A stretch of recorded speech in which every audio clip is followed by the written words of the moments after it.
గారెలు, చకినాలు, పూరి, చపాతి దేనిలోకైనా అదిరిపోయే రుచితో మటన్ పులుసు కోసం ముందుగా 3/4 కేజీ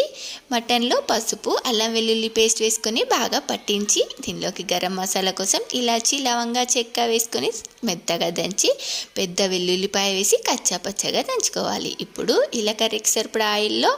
దంచుకున్న వెల్లుల్లి, ఉల్లిపాయ వేసుకొని ఫ్రై చేసుకున్న తర్వాత పచ్చిమిర్చి, అల్లం వెల్లుల్లి పేస్ట్ వేసుకొని పచ్చివాసన పోయేంత వరకు ఫ్రై చేసుకోవాలి. ఇప్పుడు దీనిలోకి పసుపు, ధనియా పౌడర్, కొబ్బరి పొడి వేసుకొని నిమిషం ఫ్రై చేసుకొని మటన్ని కూడా వేసుకొని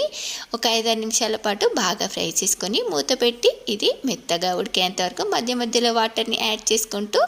ఇలా ముక్క మెత్తబడేంత వరకు ఉడికించుకున్న తర్వాత మీకు టేస్ట్కి సరిపడా కారం వేసుకొని